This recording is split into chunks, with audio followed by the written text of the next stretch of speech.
अध्याय 2। फिर तीसरे दिन गलील के काना में किसी का ब्याह था और यीशु की माता भी वहां थी।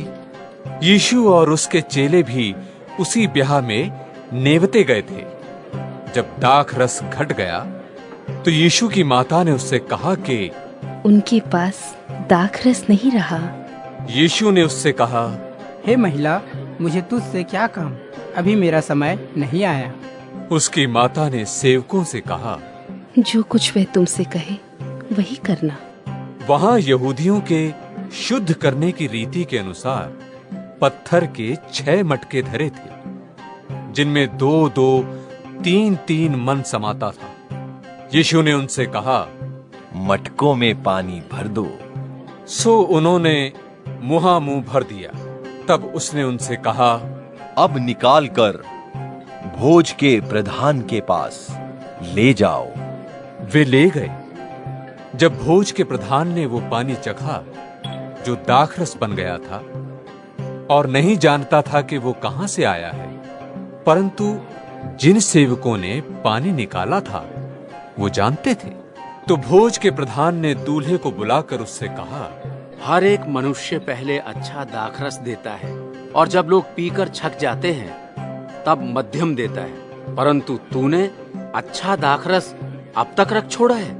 यीशु ने गलील के काना में अपना ये पहला चिन्ह दिखाकर अपनी महिमा प्रकट की और उसके चेलों ने उस पर विश्वास किया। इसके बाद वो और उसकी माता और उसके भाई और उसके चेले कफरनहूम को गए और वहां कुछ दिन रहे।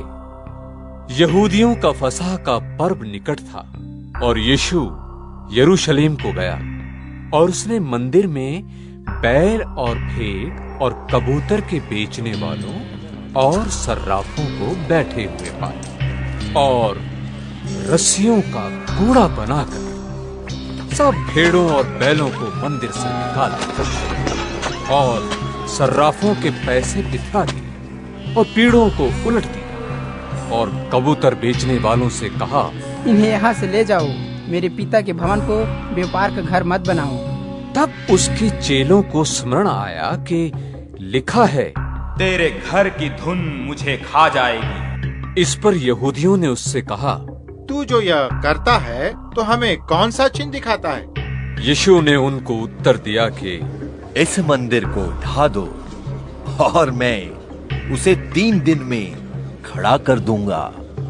यहूदियों ने कहा, इस मंदिर के बनाने में 46 वर्ष लगे हैं और क्या तू उसे 3 दिन में खड़ा कर देगा? परंतु उसने अपने देह के मंदिर के विषय में कहा था। सो जब वो मुर्दों में से जी उठा तो उसके चेलों को स्मरण आया कि उसने ये कहा था और उन्होंने पवित्र शास्त्र और उस वचन की जो यीशु ने कहा था प्रतीति की। जब वो यरूशलेम में फसह के समय पर्व में था तो बहुतों ने उन चिन्हों को जो वो दिखाता था देखकर उसके नाम पर विश्वास किया, परंतु यीशु ने अपने आप को उनके भरोसे पर नहीं छोड़ा, क्योंकि वो सबको जानता था।